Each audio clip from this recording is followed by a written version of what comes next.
you know my name. You know racing cars is my favorite game, and you know I can't be beat when I'm in the driver's seat. See, I got a lead foot and gas in my veins. God put a V8 where he should have put brains. There ain't a race I haven't run. There ain't a race I haven't won. And it's been 7 days since I've won a race, and I don't plan on leaving this place till I've won another. Send you crying home to your mother. See, I got the car, the skill, the crew, the will. God hates a sinner, but he loves a winner. You dare to show your face? Come on, Ace. Let's race. Hello again, everybody. This is Joe Larson. You're watching the 505 on Racing Show. Welcome. Welcome to my show. I almost didn't make it. It's a long story, you know, but sometimes you got to do what you got to do.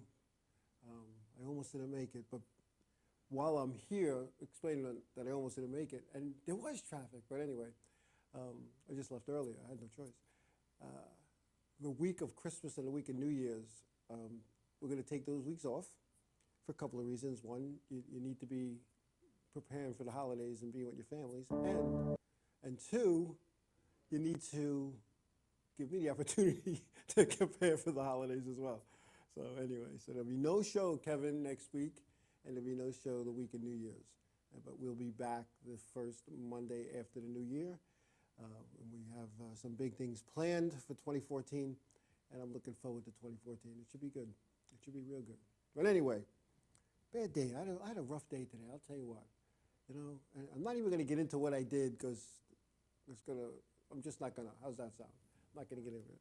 And because my day got all messed up, I didn't get to do what I normally do between the time I leave my job and the time I come here. I was lucky to like slam food down my throat. But anyway, the NASCAR Wheel of Modified Tour, actually the touring series, the K&M Pro Series, NASCAR Euro, the Canadian Series, NASCAR Mexico, the Wheel and Southern Modified Tour, and the Wheel of Modified Tour. I had the annual banquet in Charlotte, North Carolina this past weekend. A first banquet that I have not attended in 12 years. Partially because this would have been the first banquet I had to pay for. And maybe it's not partially, maybe that's the real reason. Because it's expensive to get down there, to fly down.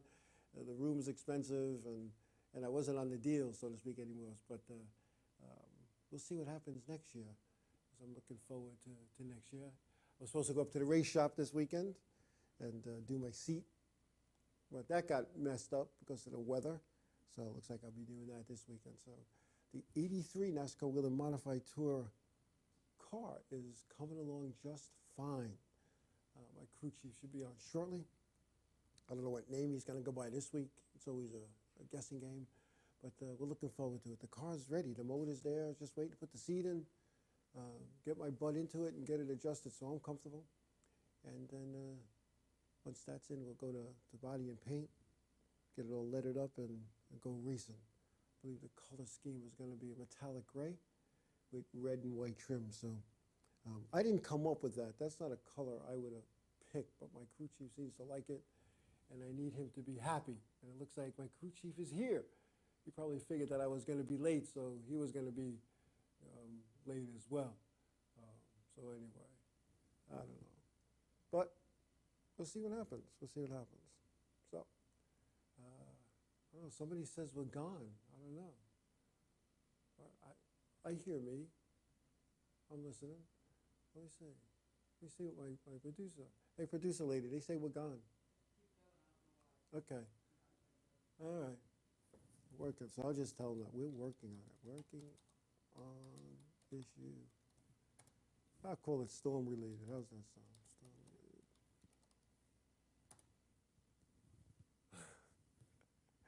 related. I'm talking to nobody. It's like talking to my kids.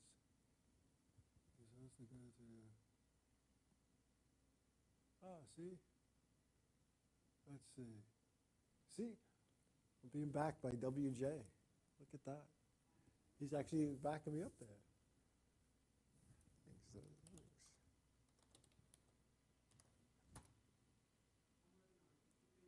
Oh, okay. Let's see.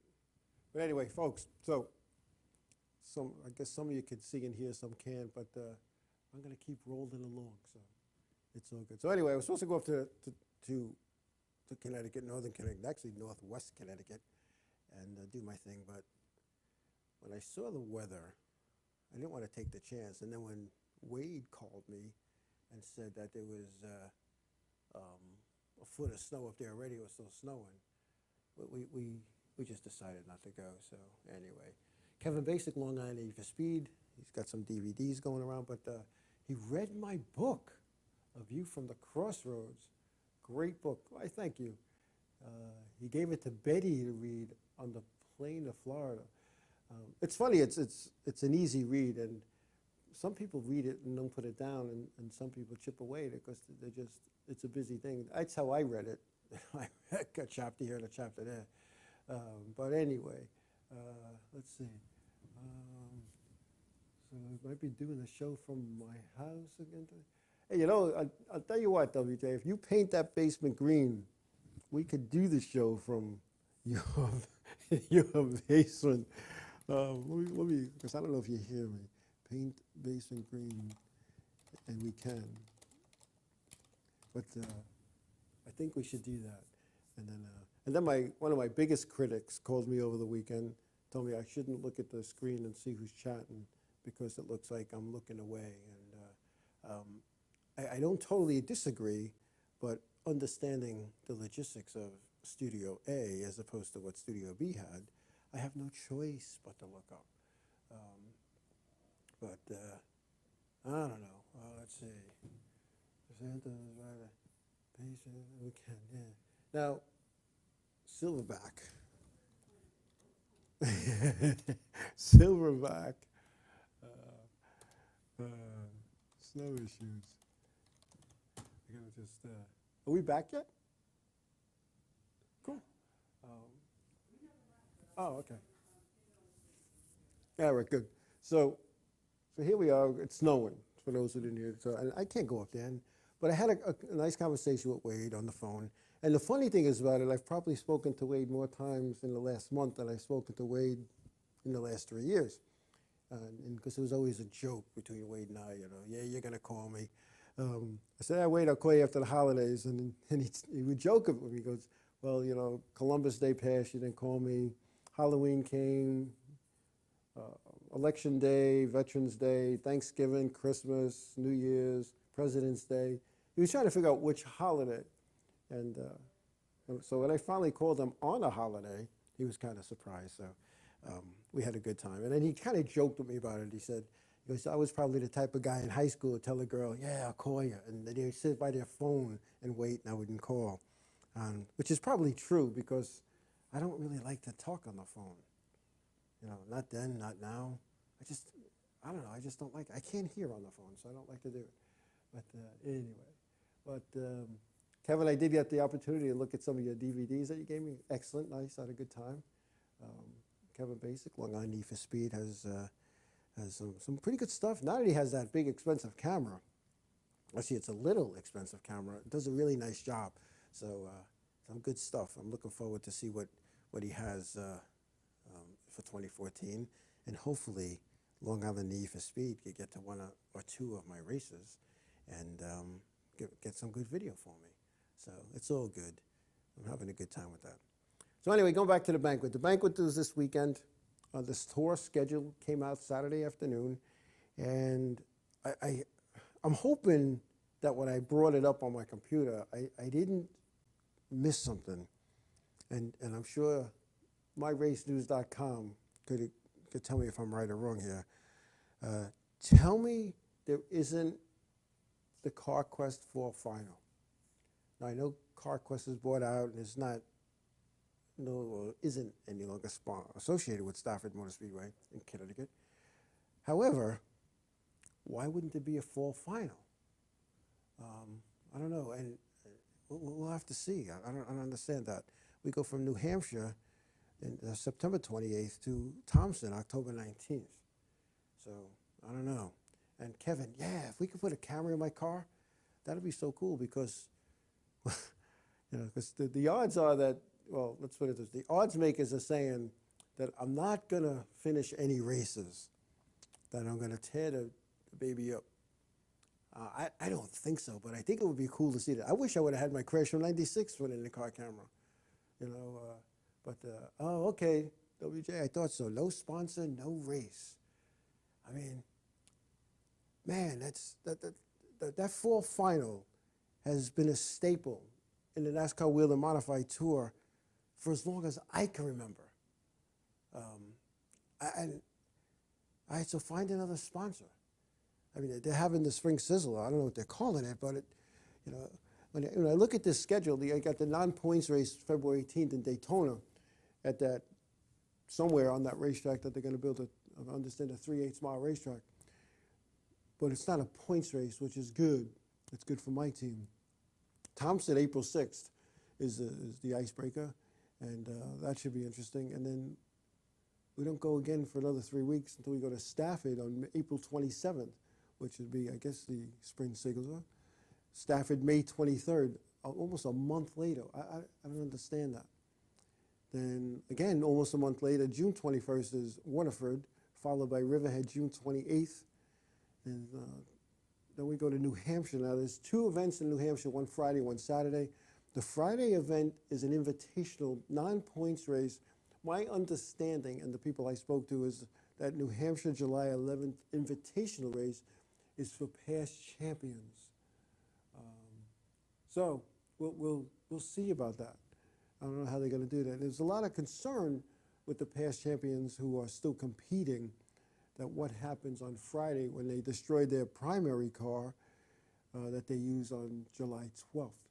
And how do they coordinate this when you have practice and qualifying, and then you impound these race cars, and what are they going to take them out of impound the race? Do these guys and have to come up with a second car? Good idea. I just think the logistics aren't good. And I know this is their way to justify having the teams there Wednesday, Thursday, Friday, and Saturday, something that Phil Kerrs, Vice President of Motorsports Marketing at Wheeling Engineering, has been fighting since Wheeling has taken over as the title sponsor, to cut the cost down and not have these teams there all week long. And so far it's not happening. And adding a race just adds to the cost. And that's what's hurting the series, is the cost to race these things. The cost isn't going down, it keeps going up continuously.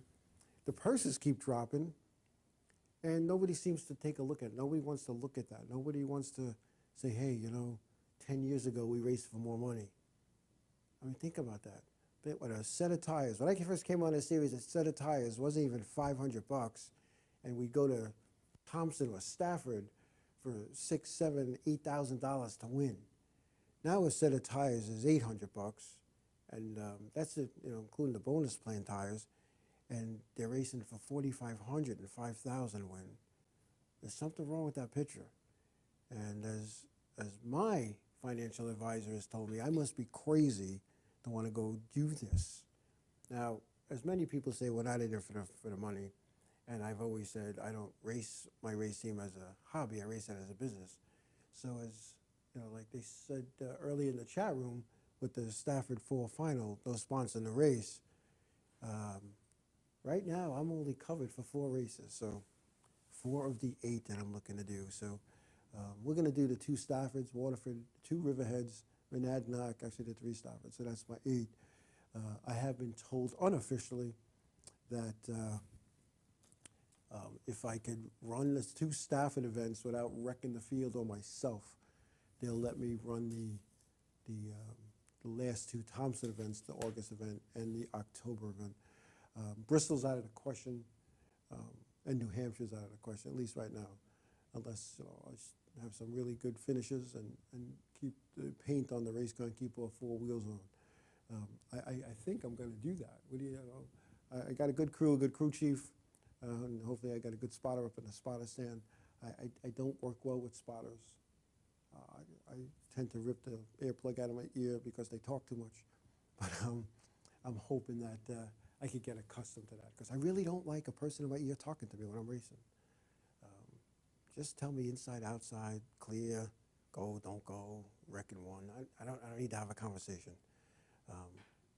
To me, it's distracting. Anyway, but what are they saying? Silverjack is saying Advanced Auto Parts bought CarQuest, and they no longer sponsor. Yeah, I heard that. But I'm thinking Stafford Motor Speedway marketing and PR people, I think they could sell that race. I think there's somebody they could reach out to. Because let me tell you something, and this is my opinion, my humble opinion. This is what happens when you put all your eggs in one basket. And that's, I think, is what Stafford did. They counted on CarQuest for a lot of stuff. The CarQuest this, the CarQuest that, the CarQuest the other thing, CarQuest banners, flags, pennants, shirts, hats, whatever. And it was CarQuest, CarQuest, CarQuest. That's what happens when you put all your eggs in one basket. That basket breaks, all the eggs are busted, and now you're scrambling, so to speak, no pun intended, to find a replacement. Now, anybody who, over the years, and I'm not saying this happened with Stafford Motor Speedway, but I'm saying this. Anybody that came in and said, hey, we want to do the fall final. We want to call it the Acme Fall Final. And I'm sure the people in power said, no, we have CarQuest. Why don't you use this company? Now, if I'm Acme Incorporated, and I've been turned down like that, I'm not going back. They're not going to get a second shot. I don't know. Let's see. I love when I catch things in the chat room that kind of crack me up. Kevin Basic, Long Island Need for Speed, is asking me, will I ever run Riverhead on a regular Saturday night? That's a loaded question. Riverhead don't want me there for whatever reason. Whatever, I pissed somebody off years ago, and and then that story just snowballed and snowballed to that when I walk into the back gate, they get on their separate private channel and say, Joe's in the house. So which means everybody's allowed to smile at me, but that's about it. But here's my plan, and my crew chief is on, and he's kind of listening and watching. Here's my plan for Riverhead in 2014. I will be at the 2 tour races with the tour modified as long as the primary car for Wade Cole doesn't get wrecked or destroyed the week before. So if anything happens to the 33 at Waterford on the 21st of June, if we can't get it fixed by June 28th, Wade will be hopping in the 83, which will become the 33 for that event. And the same thing with, the September race, we have 3 weeks. So if anything happens at Bristol, we have 3 weeks to get it fixed, and I'm sure we'll be able to do that. But my car is Wade Cole's backup car. So I get bumped if Wade needs it. That's the deal that we've made and agreed to. So however, getting back to my plan is to run the 2 Riverhead tour races. And I also plan to be at Waterford the week before. What I'd like to do June 14th, I didn't look at the Riverhead schedule, I'd like to bring the 83 to Riverhead and get some laps in. See if we can make that happen. Get some practice in, make a bona fide attempt to qualify like the rule book says, make the race, buy a set of tires, and go racing. I don't have a lot of laps at Riverhead in the modified. I have a lot of laps in other things, but I don't have a lot of laps in the modified. Maybe, I was trying to figure this out the other day. How many laps in a modified do I have? And I probably have less than 100. And that's in 4 different cars, 5 different cars. So that's not a lot of laps, considering when the season starts, I'll be 56 years old and started racing in 1977. So, I don't know. We'll see what happens. But anyway, speaking of seeing what happens, we're going to take a break and pay some of the bills here. And when we come back, we'll continue our talk about the schedule and what's going on in 2014. We'll be back. Mauritius Bay Diner and Restaurant. Steaks, chops, wraps, breakfast skillets. The Mauritius Bay, 62 Montauk Highway in Mauritius, New York. 878-6827.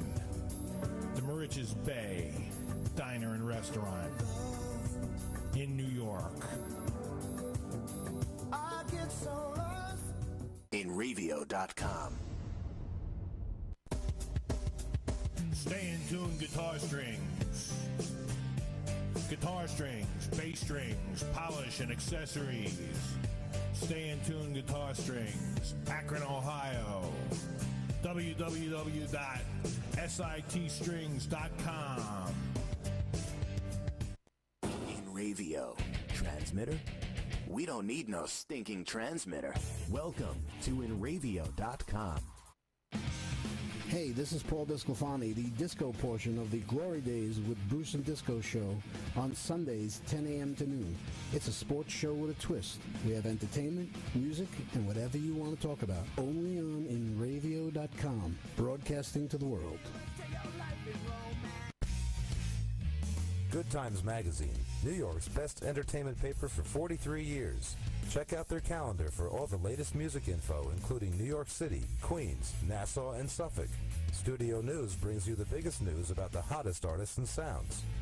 Techno Beat is your guide to electronica, techno, house, and dubstep. Pack Track keeps you up to date on the biggest events at the area's performing arts centers and theaters. Good Times Magazine gives you all this and more. It's bi-weekly and it's free. Pick up your copy today or visit goodtimesmag.com.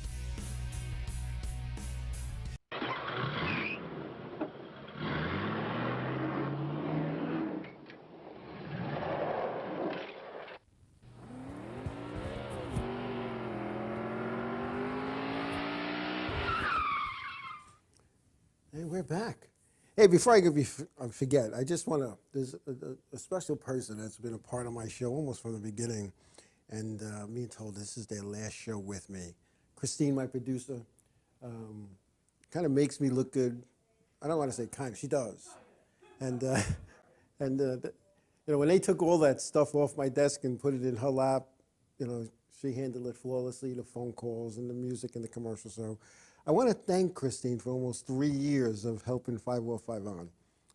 Because without her, I couldn't do this. And I'm being serious. You know, I don't get serious off, but I couldn't do this. I'm not a techie guy.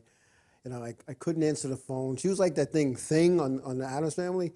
Like she'd come up and crawl on her hands and knees and do the phone for me because I had no idea how to do it. And, you know, and getting my volumes right and everything. So, Christine, thank you. You're the best. You know, I mean, I have a new guy coming in. He's kind of in and out. But hopefully him and I gel the way Christine and I did, because with us two, it was second nature. So, you know, I guess I'll have to get used to Matt, and Matt will have to get used to me, and Matt's my new guy coming in, my new producer. So, again, thanks for everything, Christine. I wish you well in your future endeavors. Anyway, yeah, even my chat room people was wishing you well. So, because they know. WJ, thank you, because it's you know, having somebody behind you sometimes pushing along and making things happen is very important. That's very important to me. You know, it's not easy. Most of you folks think, you know, I just show up, I sit at this, you know, desk behind the World News Tonight logo here, and just, you know, talk racing. And it's not that easy. There's a lot involved with doing this. There's a lot involved behind the scenes. And I don't get involved with behind the scenes, and because if I got involved behind the scenes, I'm thinking those scenes wouldn't be happening, because it's not easy, and you really need somebody to help you. So again, I can't thank Christine enough for all she's done. It's almost 3 years, and she wasn't with me from the beginning. We were talking about this before the show, because I actually got here a little bit early. We were talking before the show, and in the beginning, there was this other person, and she'd be filling in, and somebody else would do it, and she'd fill in, and her sister a couple of times filled in. I didn't have a real steady person, but all I needed them to do was make the connection. I was doing all the other stuff and fouling it up pretty good. Kevin would call. I was like, oh, I don't know how to even bring the call up, you know, and sometimes Kevin thought I was blowing him off. I mean, sometimes I was, but I just couldn't figure out how to bring up line 4. So anyway. But you know, it's been a good run. But I don't know. But WJ wants me to do the weather. Well, here's the weather. Put a rock in the back of your yard or in your front of your yard. If the rock is wet, it's raining. If there's white stuff on it, it's snowing. If it's hot to touch, it's sunny and hot.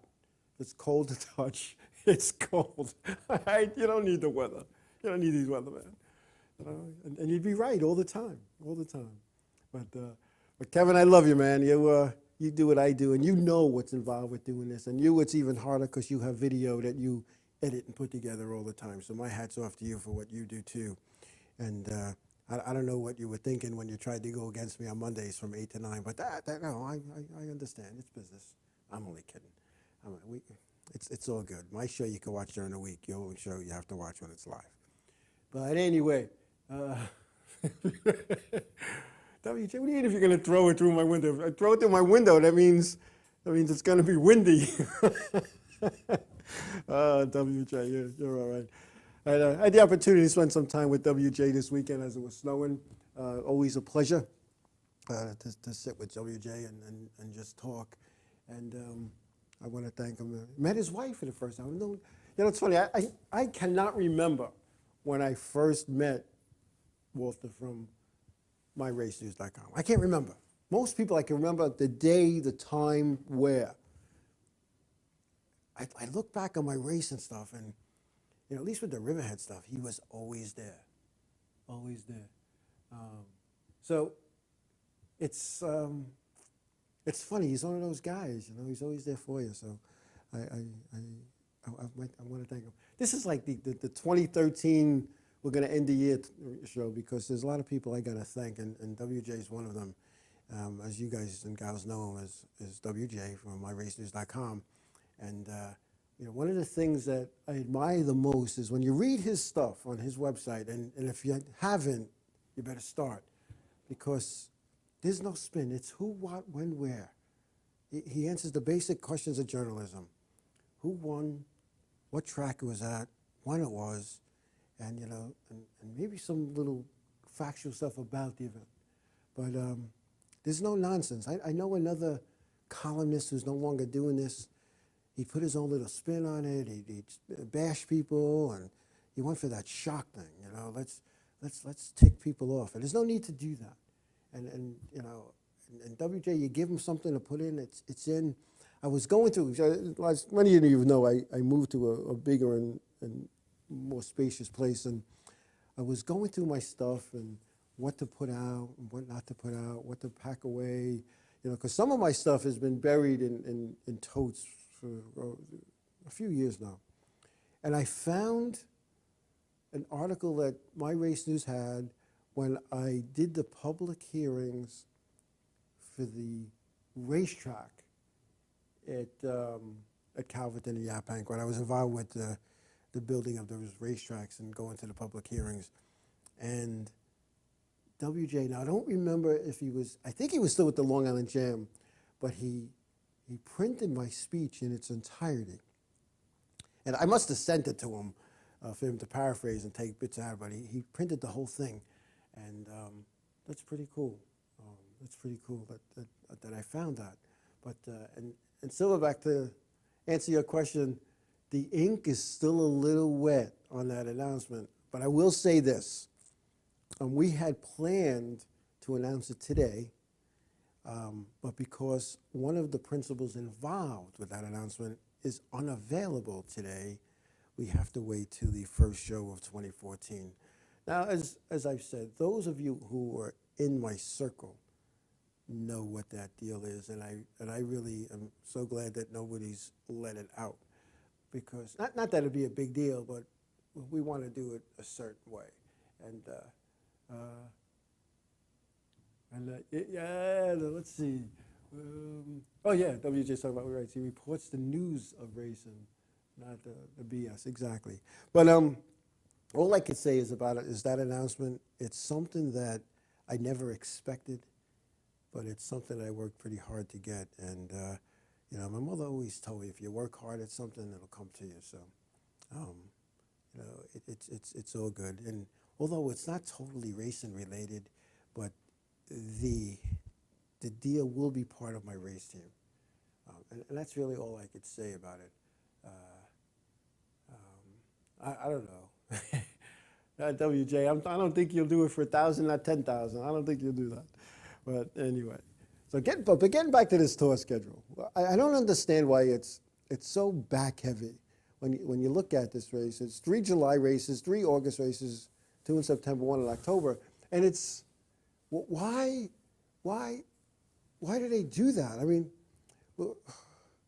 we're going from New Hampshire on July 12th to a week later going to Monadnock, and then have let's say 3 weeks off, and then we go to Stafford and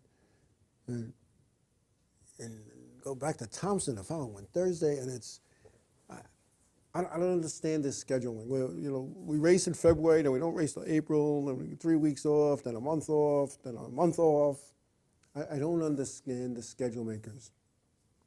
And I look at older schedules, and I'm a racer, right? And I got together with my buddies and we played cards Friday night, and we were talking about schedules. And we talked about how my race partner and I, this guy Bill Stockett, who was my daughter's crew chief for a couple of years, and a longtime close personal friend of mine. We raced together, we worked on our cars together. Another guy, we laughed together, we cried together. And we talked about the schedule. We talked about how we loaded up the cars Saturday, late morning, early afternoon, went back to my house or his house and had lunch. We watched, it's kind of funny, we watched the Pro Bowlers Tour on ABC, in the afternoon. We still had a little bit of time. We went down into my breezeway. We threw some darts and we told stories and headed to the racetrack. We did our thing, brought the cars home, and did it all again the following. We never looked at a schedule. And we were talking that the only time we even concerned ourselves with the schedule is if there was a demolition derby, because we knew we were going to run early. So I don't know. Let's see. What are you guys saying? 22 figure 8, welcome. Yes. Joe driving, playing cars with the buddies. Sounds like, yeah, 22 figure 8. I'll say, yeah, it's pretty good. You hit the nail on the head. You really did. But we're looking forward. I'm looking forward to 2014. I got a lot of support behind me. A lot of support. And as you know, with anything you do in life, it's good to have the support that you need to make that happen. So anyway, so schedule. The schedule is out. It's done. And there's folks there saying, maybe if Stafford gets a sponsor to bring a race in. I don't know. I don't know. I hope. I would like to see that, because that's a track I could race at, and hopefully I still have equipment and money in October to be able to race that race. But we'll see what happens. We'll have to see. August what? The 16th. Do we have a race August 16th? No, that's Riverhead, I think. Anyway, but it's again, 2014 is pretty good. But anyway, talking about what we did in not only 2013 with the 5051 race show, it's what we've done since we've been here. And I know we've come a long way. We've come a long way with the quality of the production. We've come a long way with the sound of the production. We don't have the connection problems we used to have in the beginning. There's just a lot of things. We went to the digital cameras. The lighting's better, at least I think it is, because I see what you see. It's like right in front of me. I look like my chat box is up there, and I've been chastised by certain people that it shouldn't be up there. You're right. Maybe it should be right in front of you, but it's not. Logistically here, it's where it could go. And a handful of you have been here.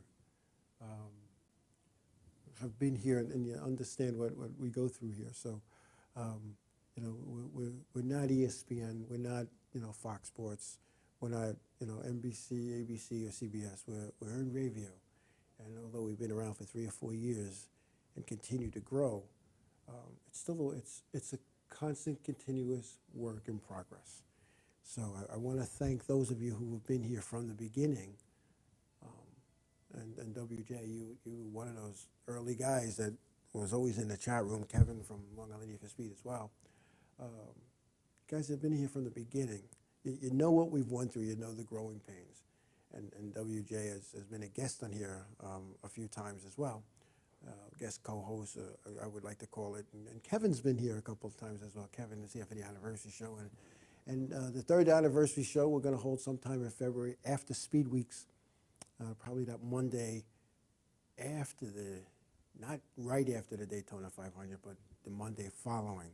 So the second Monday after the 500, because I don't know if I'm going and I'll be traveling back that Monday. I haven't made that decision yet. Depends on a lot of things. Obviously, I'm not going to race that race in February, non-points race, because it's just too costly for us to drag 2 race cars down to there. So I don't know. What does Kevin say? So we'll see. We'll see how that goes. But again, most of the schedules are out for the weekly racing series across the country, and like I said, all the touring schedules. So every schedule is pretty much out. So I'm going to take a look at schedules and see where else I'm going to go. I'd like to do some MRS racing at Thompson. I haven't seen that schedule, but then again, I haven't really looked at it. I made that decision today, that and that's part of my meeting when I go up to Connecticut next weekend to see if I can get a run at Thompson. I did, however, discuss with Wade that we're going to we're going to go to the preseason test or practice, as they call it, and maybe I can get a couple of tour officials that live up in the area to come up and do whatever they do now to get your proof of these races.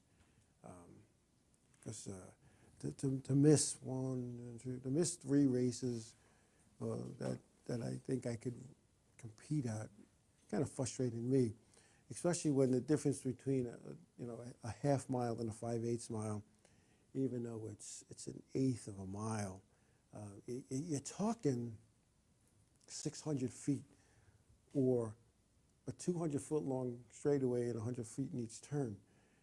I don't see that as being a big difference, but as I was told, they got to draw the line somewhere. Just like with Bristol, it's .533, 33 100ths of a mile.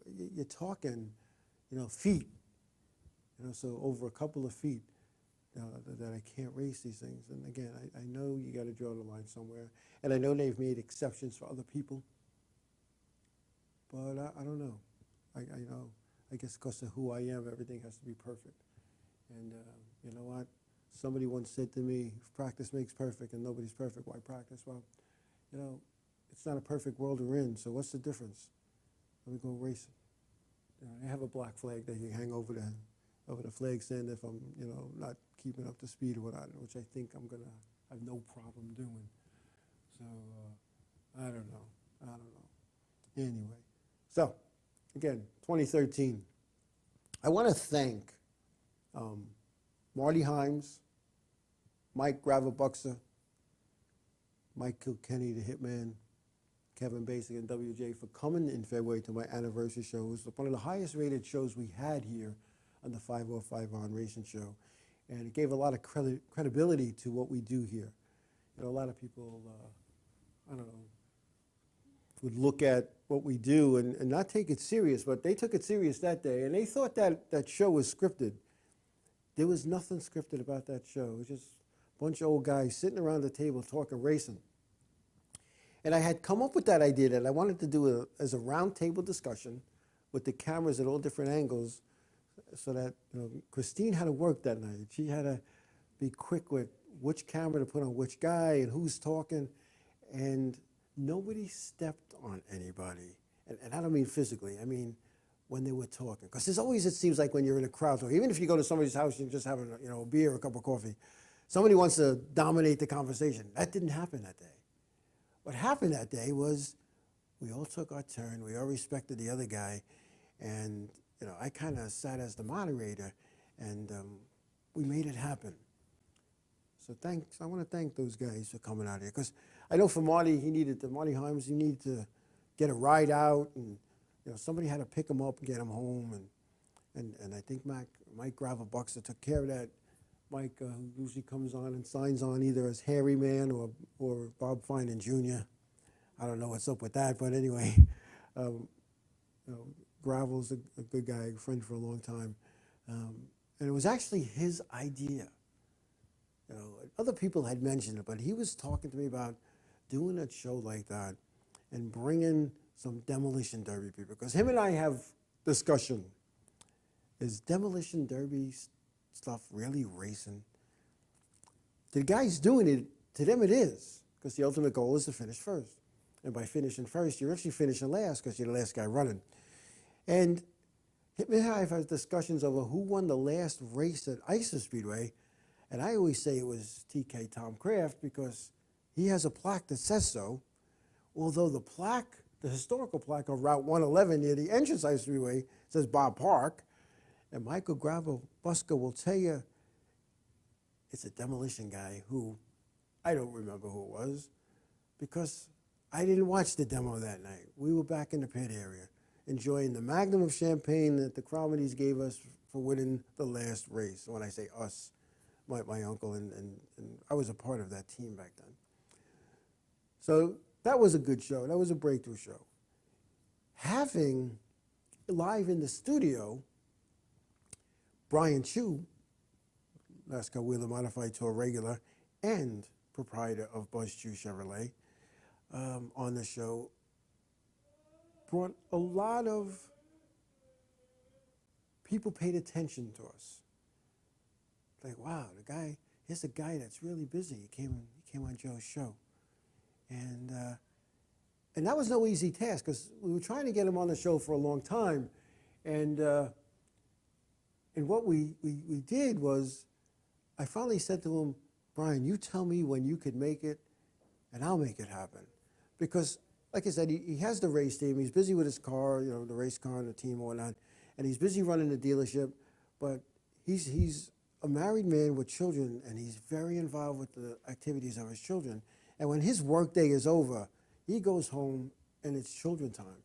And his father called me up prior to that show. Buzz Chu, his dad, called me up and said, I'll tell you what. He goes, you know, my son must think the world of you that he's not going home after work. He's going to do your show.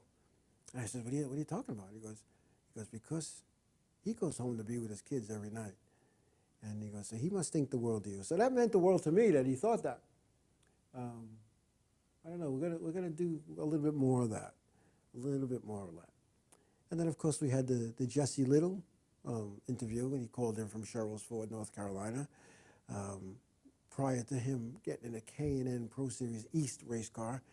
And I asked him, I said, Jesse, what are your goals for 2013? And now, for those who don't know, Jesse Little is the son of Chad Little, who's the Camping World Truck Series director and former Sprint Cup driver driving the John Deere car under Roush Racing. Jesse's response to me when I asked that question, what are your goals for 2013? He says, finish in the top 5 and win Rookie of the Year. And he did that. So that meant, you know, that was pretty cool because, you know, I know Jesse about 4 or 5 years, and when I first saw him, he was a tiny little kid with braces, and now he's not much bigger, and he still has braces, but he's a talented race car driver. In fact, at New Hampshire, I worked the K&N Pro Series East race, and the luck of the draw, I drew Jesse Little.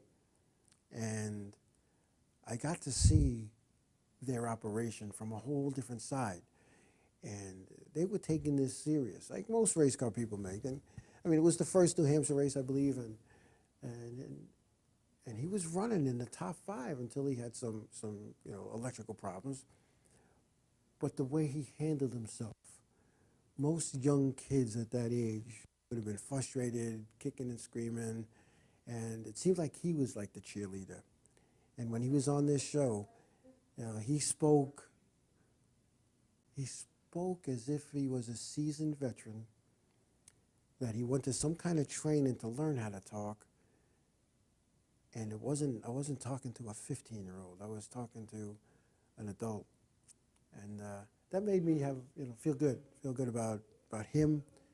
Like I said, I know his mom and dad very well. I worked with Chad Little, and I consider Chad a friend. So that was a good show. I enjoyed that as well. But one of the other shows that I had was, and I shouldn't say it was one of the other shows. It was a show that I've done a couple of times. And that show is when Joe comes down and has had a bad day and the computer isn't working at home and I can't get the information that I need. And I come here and so what am I going to do? I'm going to rant.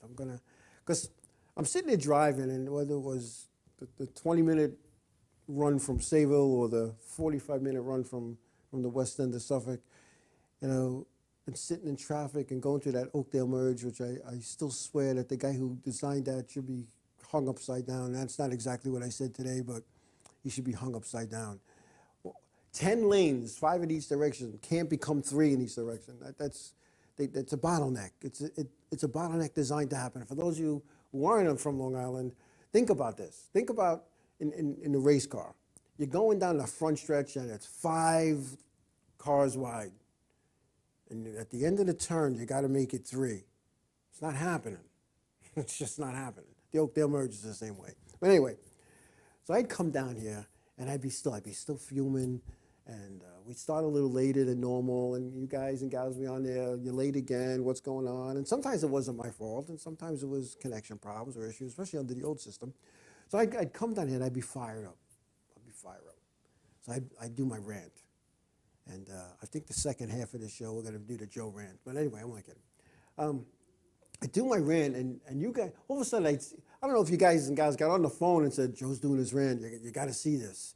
Because all of a sudden, the chat room would start to fill up. Christine would hold up signs in the window in her little control room, go to break, you know. And I would shake my head no. And now they have this new thing where she could talk to me in the other earphone and tell me stuff, you know. And sometimes I'll be sitting there, I'll start laughing for no reason. It's because of what she says in this little earplug. So I'm going to miss that. That was good. That was special. You know, I don't know if Matt's going to do that, whisper these little sweet nothings in my ear. And if he does, we have a problem. You know, we have a problem we have to address afterwards. But Kevin, I did. Sometimes I leave at 5:45 and I get here late because I daggone and getting on that Oakdale merge. Because sometimes I take the Southern State. I got to inch my way around the Cloverleaf and down the Service Road. I hate traffic, and I hate it. It's not too many things I hate other than steak. I hate traffic, all right? And so anyway, no matter what time I leave, I'm going to hit that traffic. And sometimes I wish I would have just left like at 3 o'clock and had dinner out east, but then I can't sit and do what I need to do, look stuff up. But it's all good. See, you got me ranting already. You see, I just have to mention the Oakdale merge and I start to rant. But so I want to thank you guys and gals for sitting through those Joe rants, because there were just some days, man, I wanted to turn around to go home. But I knew Kevin would be on waiting for me. WJ would be waiting. You know, he drove back from vacation early because he didn't want to miss the show, and I never told him I was canceling. I sent him a text. I didn't know he didn't do texts at the time, but it's all good. Now, the other show in 2013 that I really enjoyed was when I explained what we were trying to do with the racetrack, and a lot of people didn't know I was behind that. Not the driving force, but I was a good part of that, and I had a good deal going with that, and we were hoping to make it happen. And when we lost out on the Yaphank deal, the guys in, I'll say the group I was involved with, let's just put it that way, was ready to pack it in. And I said, guys, wait, hold it. There's hundreds of acres sitting in Calverton doing nothing. We wouldn't even have to build a drag strip, it's already there. So, you know, we sent an aerial thing up. We got an aerial view of the facility, where we could put the racetrack, how to coordinate the drag strip, the pit area, the whole bit. Got involved with the MTA, the Long Island Railroad had tracks going through there. They were going to send, divert on race events, special trains, and have parking elsewhere, and it was all going to be part of the facility, and it really looked good. The town supervisor of Riverhead Raceway and we had some nice discussions about what was going on. I met with the architects, I met with the engineers, and this was going to be a good thing. And through other politics, we lost out to into a ski slope that never got built. Now, there should have been something in there, and we talked about it on the show again. It was one of my favorite shows because I got to rant, but I got to rant about something constructive. There should have been something in that agreement because it was down to us and the ski slope. There should have been something, if the ski slope couldn't be built in a certain period of time, that it automatically reverted to us and we would have our racetrack. And then, you know, our neighbors down the road at Riverhead Raceway, they did this whole big editorial that they wrote themselves, how, you know, NASCAR wouldn't allow this, and they're a NASCAR facility, and blah, blah, blah. And what they didn't understand is we weren't going to be NASCAR. Now, as I said at the time, we met with NASCAR. And we met with some big people at NASCAR. And I'm not going to say who they are, because somebody would have called them up and say, for argument's sake, you know, hey, Mike Helton, did you talk to these people about this racetrack on Long Island? Of course he's going to say no, you know. And I'm not saying that's who he spoke to, but a person of that caliber. And this was our arrangement with NASCAR. And I'm going to tell you this because, you know, I don't think it's a done deal. Maybe it's a done deal on Long Island, but, you know, there's other places to build a racetrack. We were told that they would, because of the size of the track that we were planning on building, that the Camping World Truck Series would come there for an event, possibly, and definitely the modifieds. And that we would do a one-day sanctioning for the events, for both of the events, whether it was done together or separate. One-day sanctioning, the way we did when we went to Adirondack. Because Adirondack Speedway was not NASCAR when we went there. They signed a single event sanctioning agreement to get us there. And NASCAR was all cool with it. Basically what they told us was build it and you will come. So I had a lot of fun, you know, talking about that, because that was, I don't know, that was something that I really thought was going to happen in Calverton. I had my doubts in Yaphank. I mean, you know, think about it, you know. We were in prime land, you know. We were surrounded by the Yaphank Correctional Facility, the Brookhaven Town Dome, and a mulch pit. So it's not like they're going to put condos there, you know, high-income condos there, because I'm not thinking that, you know, they want to look out their kitchen window and see the Yaphank Correctional Facility, or they want to have, if the wind's blowing the right way, to smell the dumps in the mulch pit. But, you know, certain parties that told us that we could do it went to other parties and told them that that was never going to happen. Mr. Steve Levy, former county executive. And then we had this battle with the affordable housing people. It just seemed like anywhere we wanted to build a racetrack, all of a sudden they wanted to put affordable housing there. Now, I'm all for affordable housing and things to keep our kids on this island. And I'm kind of going on a little diversion here, but you know what? You know, you keep putting up these gated communities, and we keep putting up, you know, these golf courses for these gated community people, and we don't change the infrastructure, we don't change the roads, and then the schools get overcrowded, and they build another shopping center to accommodate these people, which ends up getting abandoned and half the stores are closed. They don't look at that. You know, they don't look at the infrastructure. They don't look at the cost to maintain that. You know, build a doggone racetrack somewhere, and it creates jobs, not only construction jobs when it's being built, but it creates the jobs for those weekends that these events are going on. It creates jobs for the ticket takers, for the ushers, for the concession people. It creates jobs and brings money into the county. And money being brought into the county then equates to tax revenues. You know, there's a tax on every ticket that's sold to a sporting event. There's a tax other than the sales tax. So tax revenues in this county and the state would be helped instead of spending tax dollars that they've already strapped in New York, but they'd be gaining tax dollars. And I presented that to the county and the town, and I sat down with the numbers, and that was part of one of my speeches at the public hearings, where I showed them how much tax revenue they could gain and what it was going to cost to build another school and widen roads. And, you know, they all looked at me like, because they were, wow, this guy knows what he's talking about. Of course I know what I'm talking about, because I was a legislative aide for a legislator in the 70s who was chairman of the Public Works Committee. So I knew what I was doing when I was doing what I was talking about. But no, now that property is still empty.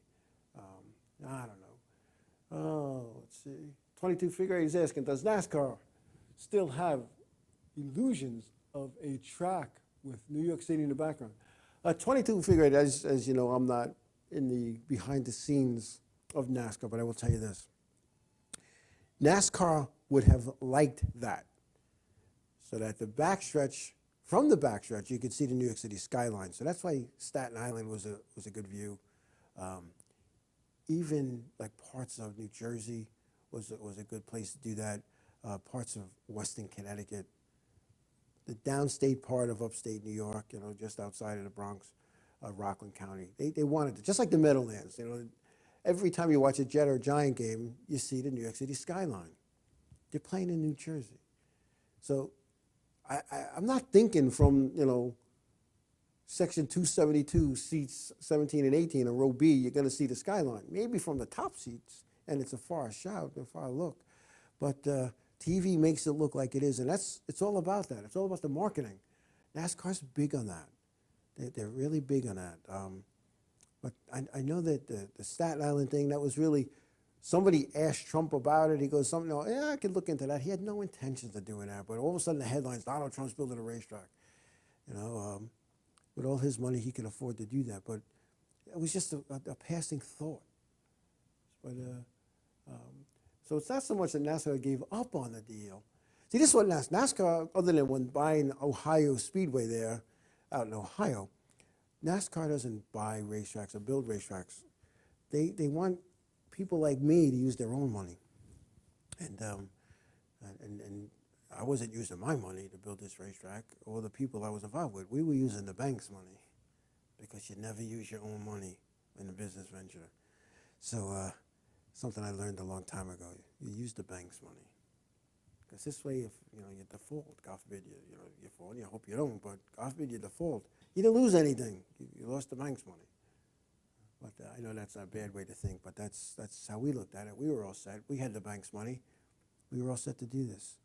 But for those who didn't know, we had a $22 million line of credit with Bank of America. Now, Bank of America kind of isn't what it used to be, and then when all the banks went nuts.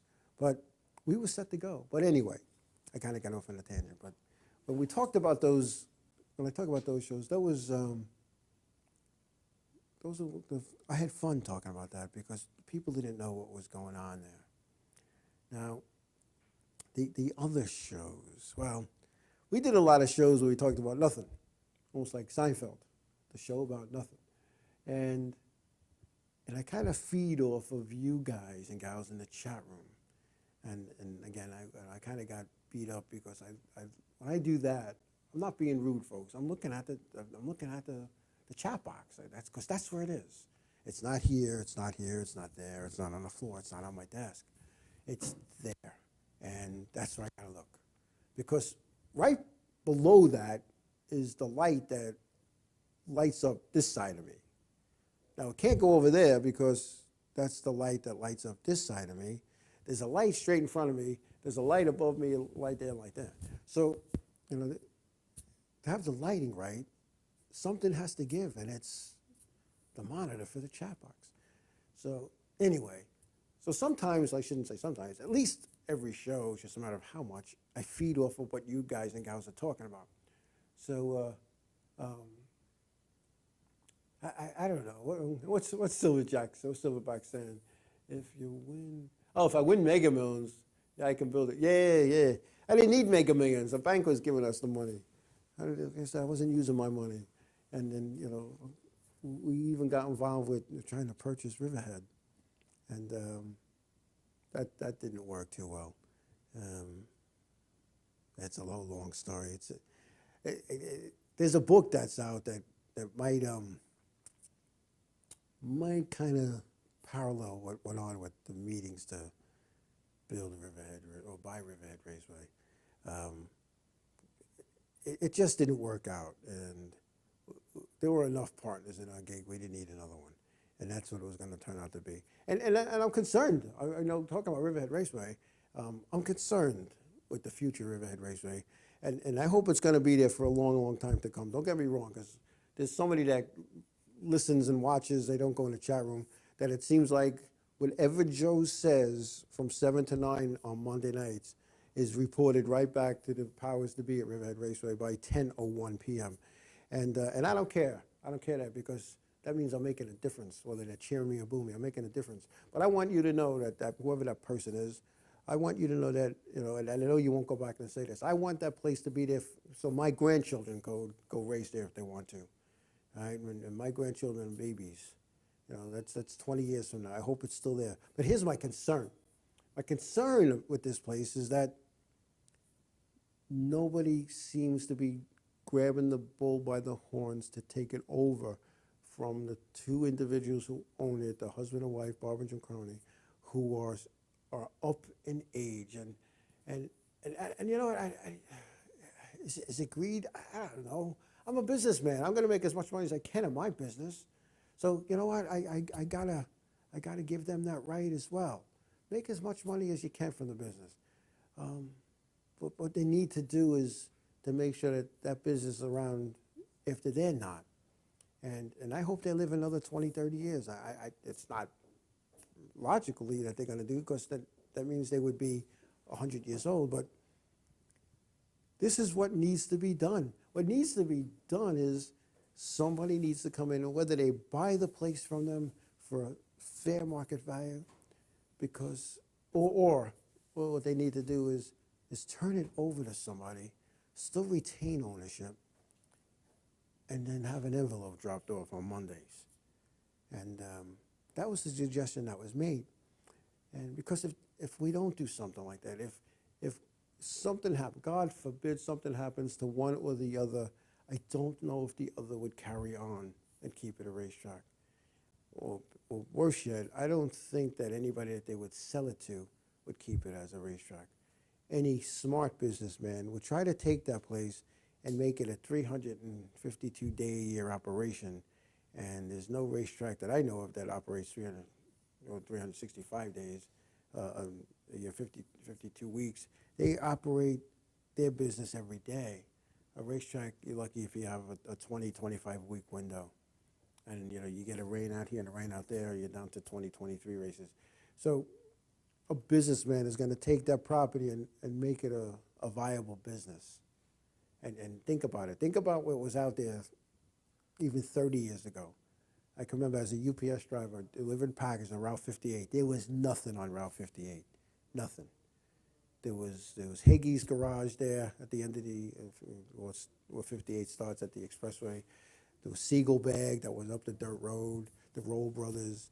There was a couple of places up and down 58, and there was really nothing until you got past the circle. And that's so built up. It's just so built up. And now you could, put a folding chair on the roof of the Christmas tree shop and watch the races. They can't build a fence high enough to block that. And I don't think the town would let them, because I'm sure there's rules for that. And but I really hope that something happens like real soon with that place, because I really hate to see it go. As much as it's not my favorite place on earth, I still enjoy racing. I still like watching the races, that go there. I like watching my cars run. I like watching my kids run. And when I say my kids is, my daughter's boyfriend runs there, and his little circle, and you look after these guys, and all the go-kart kids I knew when my kids were in go-kart now are racing modifieds, and late models and chargers stuff. It's one of those things that just I don't know. I hate to see it go. I really was there when Isis Speedway shut down, and I saw grown men sitting on the wall at the end, crying. And when the season started the following year, and there was no Isis Speedway to go to enjoy the races at, those same grown men were sitting there crying again. And I can remember people saying, "Oh, Riverhead, it's just so far. It's just so far." Yeah, it was. It was hard. It was just hard to get to. Well, Sunrise Highway for the people on the South Shore. There was a light on every other corner. It took you a good hour and a half to get out there from the West End. But then again, the guys on the North Shore, in the beginning, the expressway stopped at exit 57. Then you had no choice but to go south and take the Sunrise Highway. So, people thought it was just too far to go. Well, now, it's not. You have people from all over the place going. I don't know. I don't know. But, WJ, I know they're looking, that was the rumor in the street that they're going to put billboards there, but you're going to have to go up 30, 40 feet. I don't think they're allowed. I don't think the town's going to let them do that, you know, and just because, just because. I don't know. But anyway, we're going to take a break, and we come back. We're gonna open up to other things. We'll be back.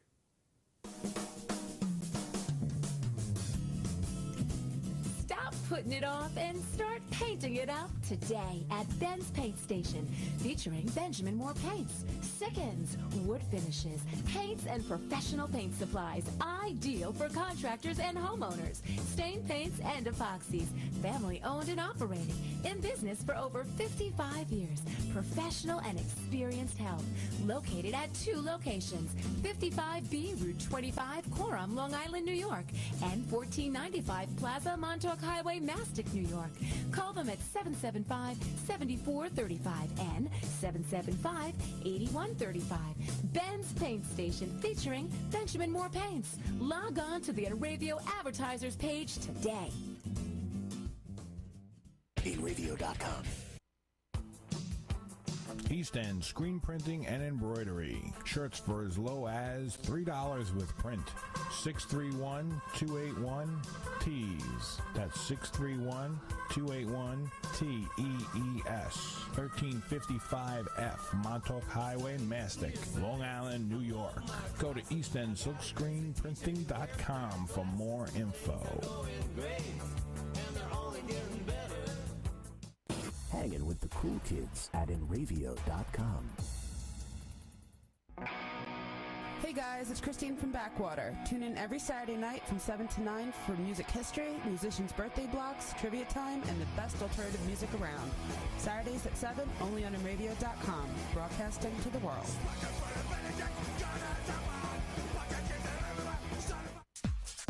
Sud City Car Wash, Montauk Highway in Mastic, Long Island, New York. $9.99 early bird special Monday through Thursday, 7:30 to 8:30 a.m. Phone 395-6114. Sud City Car Wash. Hand washes, hand waxes, and detailing. Interior cleaning, brushless, car wash club. Simonized products. Sud City Car Wash. Montauk Highway in Mastic, Long Island, New York. Hey, dude, it's me again. You know, Village Music Shop in Mastic. Anyway, you all know my dog, Mr. Big. Yeah. Well, Dudes and Dudettes Village Music Shop has been in business for over 37 years, serving musicians with the best products and service around. Oh, they have private lessons on all instruments and in all styles of music in their new state-of-the-art digital teaching studios, with the excellent sales and service of guitars, drums, school band instruments, amps, PAs, as well as sheet music, books, and accessories. Basically, dudes, everything musical. Right, Big? Yeah. Chill out. Village Music has rentals on all instruments, even PA systems for your parties and barbecues. Oh, cool. Dude's Village Music Shop never has a sale on stuff because every day our prices are lower than all the competition. Stores, internet, whatever, guaranteed. Yeah. So come to Village Music Shop, 1495 Montauk Highway in Mastic. Phone 1-800-HEY-DUDE. Anyway. InRadio.com. Oil City Skate Park, Long Island's only indoor skate park. Skateboarding, BMX, inline skating, open 7 days a week. Nearly 150 decks by Baker, Flip, Girl, Chocolate, Real, Plan B, Crimson, Zero, Element, DGK, Bogata, and more. The best in tees, hoodies, wallets, trucks, wheels, bearings, t-shirts, hats, and DVD. New York's largest Santa Cruz dealer. Introducing Jark Skateboards, Europe's best-selling deck. Oil City Skate Park, 3565 Maple Court, Oceanside, New York. Phone 516-442-0706 or go to www.oilcitysk8.com for more info. InRadio.com. Welcome to the future of radio. In radio. Hey, this is Chuck from the Two Guys and a Chick Show. Check us out Wednesday nights from 7 to 9 Eastern Standard Time, where we talk about stupid news, email bag, and all-around BS. Two Guys and a Chick Show, only on Enravio.com, broadcasting to the world.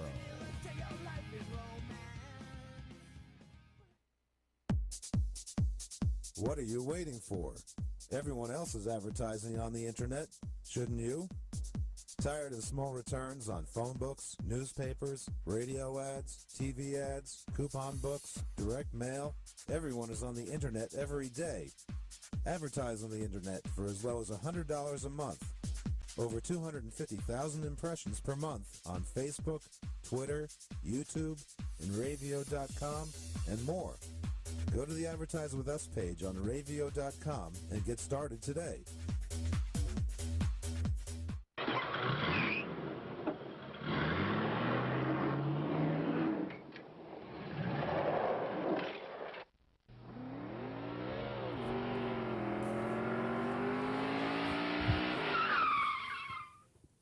And we're back.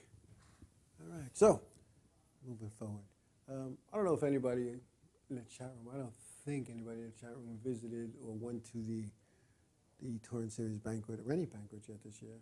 I know our local racetrack doesn't have a banquet per se, although they do have a luncheon, which I understand, which was always free. I never understood that. But this year I think you have to pay. Because I think what was happening is people were just showing up and expecting a free meal that had nothing to do with a team or an award or anything. So I think it's funny when you got to reach into your pocket how the attendance is going to change. But anyway, yeah, they're like 22 Figure 8 says the Christmas tree shop, which is going up really literally right next door. I mean, they should sell seats, put seats on the roof like they do at Wrigley Field. And I'll tell you what, that would be pretty funny. They're being squeezed out. They really are. And if LIPA ever sells that property, even though it's a LIPA right away, they're going to lose half the driveway, and it's the half of going in. Like whoever bought that property, if they ever put a fence on their property line, there'd only be one lane going in and out, and they'd really have to reevaluate how they get the race cars and the haulers in, because it wouldn't be good. It just wouldn't be good. They'd have to bring them in through another way, which I don't know how, but they would definitely have to do that. But it's kind of funny. And speaking of which, there was a certain columnist from Area Auto Racing News who no longer writes for them. We were out to dinner. This is, about 10 years ago. We're out to dinner. And we're talking, and I had said to him, I was thinking about buying a racetrack or building a racetrack with some people, and he goes, really? He says, you're going to compete against Riverhead? I said, no, our plan was not to compete against Riverhead or to even put Riverhead out, which I don't think that would really ever happen. Our goal was to work in conjunction with them, and I think I talked about this a couple of weeks ago, to form a Long Island championship. Like, similar to what ISIS or Riverhead did when the Cromedies knew they were taking over Riverhead and they wanted to get cars used to going out there, and they had a Long Island points thing. So that was our plan, to do the same thing. So, when I'm talking to this individual, I'm not going to say who it is, and I think Joe WJ can figure it out. This guy said to me, he goes, if you bought Riverhead Raceway, what would you do different? And I'm not going to tell you guys and gals what I said, but I will say this. It showed up as his story in his column the following week at Area Auto. Now I'm like, what the I called them up.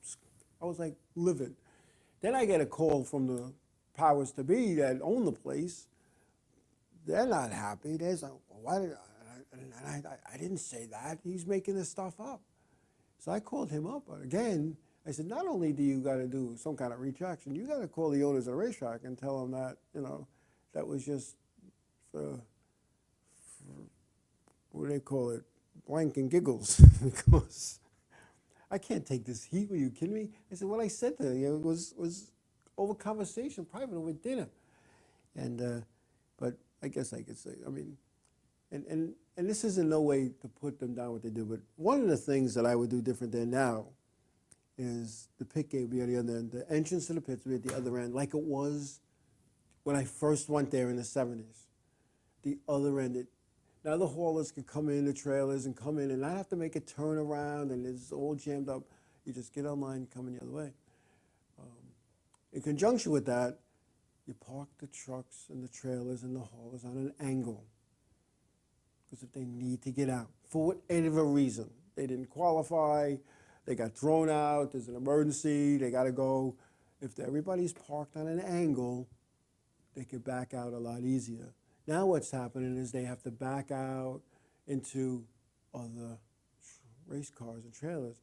And they got to jerk it around, in, out, in. Especially these haulers keep getting bigger and bigger and bigger. And it's not, you're racing a local racetrack. You don't need some of the things that these teams are bringing. You're not going cross country. Some of these teams that come in with the biggest haulers are coming the shortest distance, coming a couple of miles. Do they really need a double stacker to come race a quarter mile racetrack? If something broke on the race car, they could send somebody to their shop a couple of miles up the road to go get it. So this is what my thing is you put the haulers in at an angle. I also think there should be tech shouldn't be in the middle of the pit area. Tech should be right out in the open, up near the front of the pit area for all to see. For all to see. If the people sitting in the grandstands in turn three, if I want to turn around, look, they can. And most racetracks that I've been to, the tech area is not buried in the middle of the pit area. It's where all can see. Now, I'm going to play devil's advocate here because I don't believe this is really happening. But why is it buried? Why is there this big trailer in front of it so really nobody could see, and stockade fencing? And also, why is that? I got to ask that question. Why is that? I don't know. And the other problem with tech, and in 22 figure eight hit the nail right on the head, I was going to say this thing, is sometimes they got tech going on, and you got a figure eight car who's the last feature. Now they have 2, 3, 4 divisions worth of post race tech going on with the top three. This poor guy in the last race of the night either can't get to his pit area, they change a flat tire, or can't get out of his pit area. So that's why it needs to be somewhere else. It needs to be, again, where everybody can see it. And I'm a firm believer in like displaying the weights. I'm not saying the show with each wheel is coming up, but total weight should be visible on an LED light board. And if the car's supposed to weigh 27 or 2,950 pounds, that's what it weighs. That's the number minimum comes up on this lit thing so that everybody watching can see, all right, that guy made weight. Forget about the other stuff.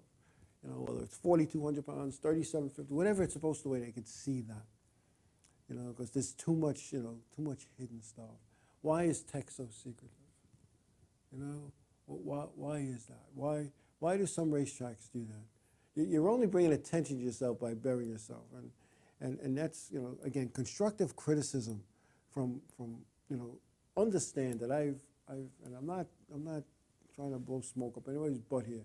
I've officiated, including heat races, over 6,000 races in my lifetime. I'm a marketing guy, I'm a business development guy by trade. Race teams are your internal customer. Your external customers are the people who are buying tickets to get into the place. But your race teams are your external customer. You got to keep the external customer happy just as much as you got to keep the internal customers happy. So how do you do that?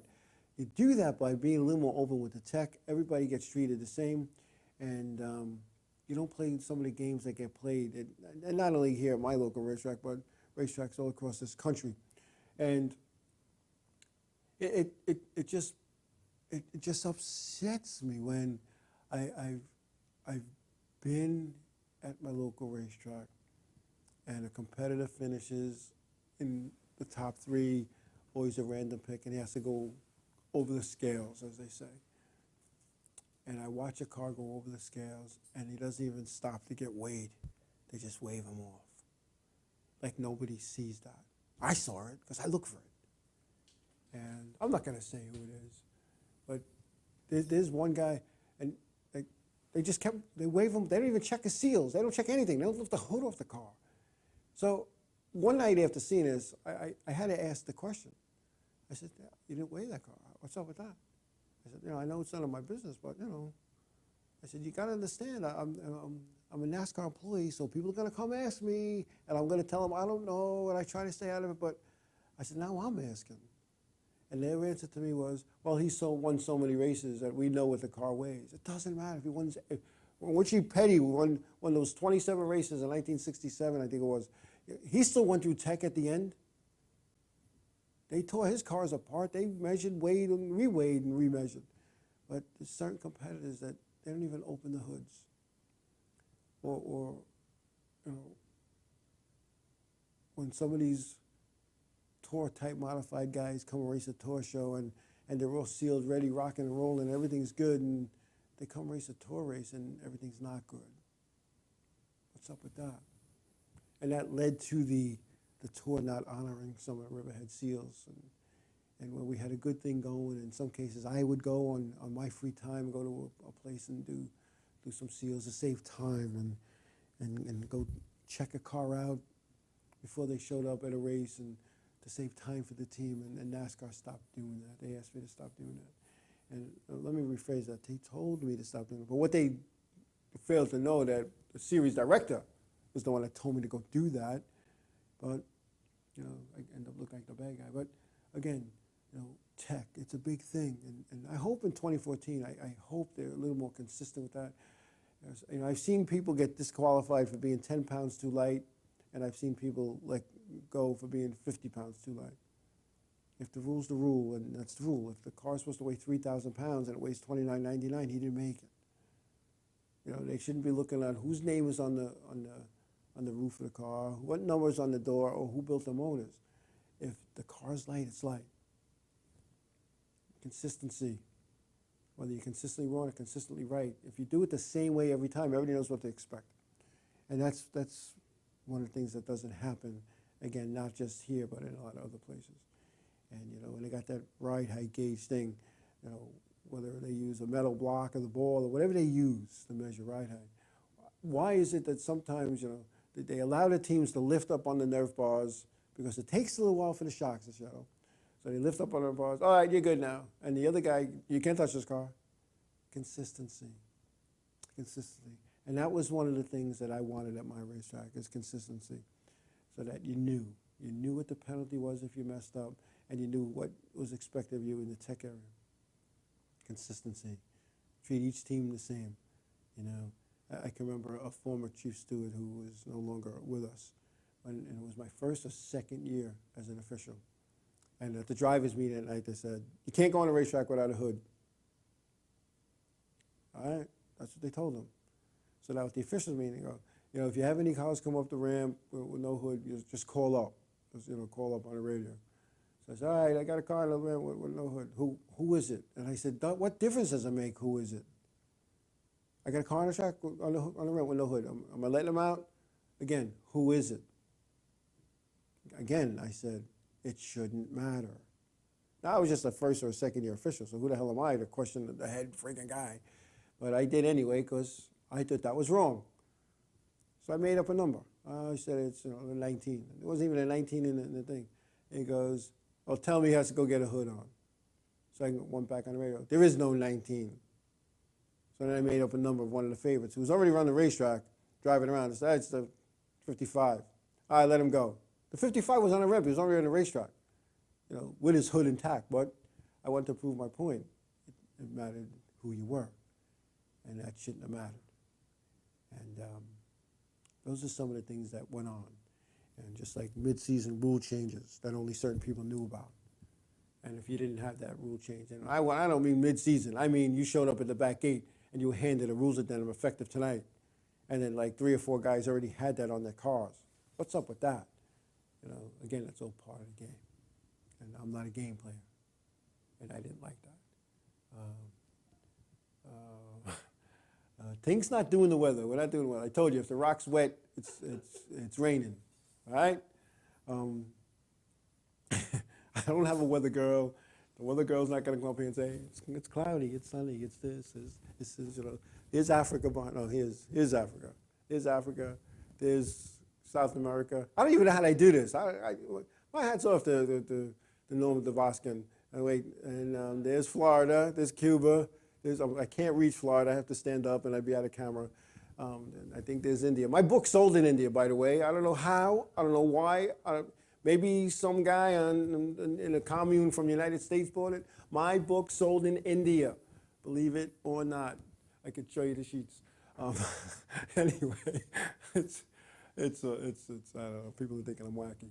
But we're not doing the weather, all right? So that's out of the question. There's no weather reports here. Go outside, look at the rock. If it's wet, it's raining. If there's white stuff on it, it's snowing.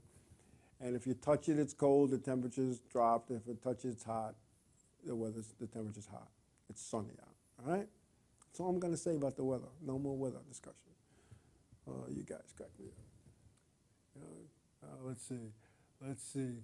Now, maybe I could have Walter come down and do like I don't know what Walter could talk about. He could talk, there you go. He could do weather.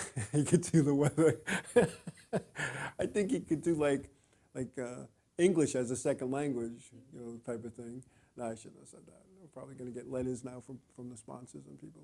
But like I got from the other day, he called me up yelling at me. It's too dark to see the rock. It's too dark to see the rock. I'm going to tell you something. I worked on my race car in the dark. 22 figure 8, don't even say it. I know you're going to say it showed. No, I'm only kidding. But that's all I had. That's all I had to do. Was, I had a driveway, but the weather. But anyway, going back to racetracks. There's things like that. And again, consistency on the calls. And this is something that wasn't happening in the tour. Like minimum speed. I know, not that I know, and Silverback's probably still on. Yeah, he is. You know, he was involved with a guy. This poor guy would get out of the way, you know, when the leaders are coming. Now you get out of the way, and you got to wait for a hole to come, and then they hit him with, bring it down pit road, you're too slow. You know what? Maybe he shouldn't have did that. Maybe he should have got out of the way for the leaders. You know, I don't know. I don't know. Maybe he should have stayed there but I'm telling you what, I really think I got to figure out how to do this, because I just have this feeling I'm not going to be I might be the slow guy every once in a while, and maybe I should have somebody do a print screen of the lap times. You see, because I asked once, I asked somebody in the powers to be, I said, what is minimum speed? Now, I know what it is. I can tell you what it is at every racetrack in the world that races NASCAR. So I asked this guy, I said, what is minimum speed? He goes, well, the computer, that car's number comes up red. I said, that's not what I asked you. I didn't ask you how you got it. I said, what is it? This thing, well, we don't need to know. The computer tells us. I said, the computer crops out, you're back to doing this by hand, what's minimum speed? They didn't know. Well, they played stupid that they didn't know. Let me explain what minimum speed is. Let's say pole speed is 10 seconds. Minimum speed is 1.25 times the total speed. So therefore, if you're on that racetrack and you're doing 12.51, you're too slow. You're doing 12.5, you're at competitive speed. So what you need to do, thank you, Silverback, what you need to do is do a print screen every lap. So now when they say, Posty 83 is too slow, and my print screen shows that I'm not, and I go in with all my sheets at the end of the race, of course in a professional, nice manner, because my car owner already told me I have to be nice. I can't be, you know, the Joe that I can be. I have to be nice. That's why I don't wear a black hat no more, because I'm a good guy. And my crew chief is probably laughing, because I think he was there when I was told this. And because at Bristol, I was very upset, especially when they, I'm going to say this, I don't care. Here it is, a car's on pit road for like 6 laps, and he came out, came around, and he didn't go back on the racetrack, but he stayed on pit road, both sides of Bristol, both sides, and went back to the pit stall. Post 33, too slow. We weren't even on the racetrack. you know. And exactly, my race is because if the computer is programmed wrong, it's because it has to change. Somebody has to put that in. Somebody has to say, all right, today the pole was 20 seconds. It's a big track, 20 seconds. So what's 1.25 of 20 seconds? It's 24 seconds. So at 24.1, you're too slow. At 23.99, you're fast enough. And they couldn't explain that to me. And we were going to talk to them about it afterwards, but the car owner said, "Oh, let's just let it go. It's not going to change anything." And he's right. He's right. But they're not going to pull the wool over my eyes. So I don't know, Silverback. I don't know. We're going to need to get a computer operator that's going to just every lap hit print screen, attach to a printer, print that lap, print it out. So we get a ream of paper. It's 150 sheets we need per race. Well, maybe you should use the whole ream. I think it's 250 sheets in a ream of paper. But that's what we need to do, all right, is because they need to be consistent with that stuff, and they're not. And they need to not rely on a computer. They need to look and see, where is this race car on the racetrack? Oh, wait, that guy's on pit road. Of course, pit road speed is 35 miles an hour. He's going to be slow. But no, we let it go. Let it go because we don't want to rock the boat. We want to go race again. We're not going to be picked on, and that's what it's all about. And but I gotta protect myself and my interests, because you know what? I spend the same amount of money on tires as Ryan Preece does, the champion, and I pay the same amount for fuel as Ryan Preece does as a champion, and I pay the same amount of money to get in, and my crew pays the same amount of money to get in as Ryan Preece and his crew does, and I want to be treated the same. And not only do I want to be treated the same, I think every competitor should be treated the same. Whether you're the champion, whether you're a rookie contender, whether you're the back marker, no matter who you are, you're paying the same amount of money. Like I said, this is the only intimate entertainment venue where the performers pay to perform. The clown at the circus, the clown, when he shows up, he doesn't buy a ticket and say, "Oh, I'm gonna put on a show." The lion tamer ain't buying a ticket. A race car driver is. So give that race car driver every opportunity to race his or her race car with everybody else, because they paid the same amount of money. And with that, we're going to take a break, and we'll be back. Mauritius Bay Diner and Restaurant.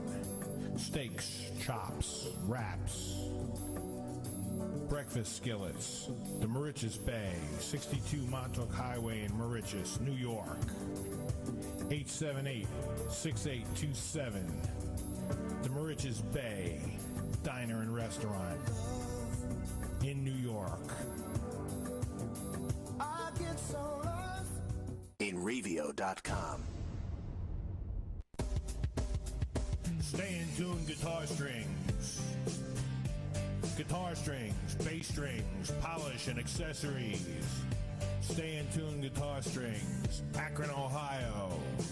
www.sitstrings.com. InRavio. Transmitter? We don't need no stinking transmitter. Welcome to InRavio.com. Hey, this is Paul Discofani, the disco portion of the Glory Days with Bruce and Disco show on Sundays, 10 a.m. to noon. It's a sports show with a twist. We have entertainment, music, and whatever you want to talk about. Only on InRavio.com, broadcasting to the world. Good Times Magazine, New York's best entertainment paper for 43 years.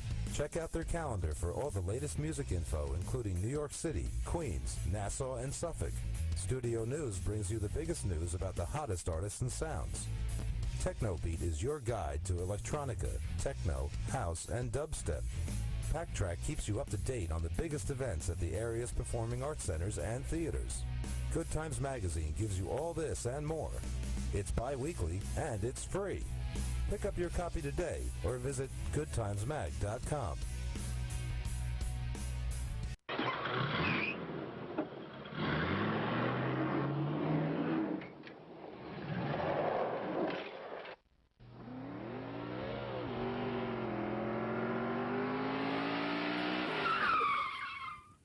Okay, we're back. I'll tell you, sometimes you might want to see what goes on off camera. in between the breaks. It's pretty cool. We have some fun here.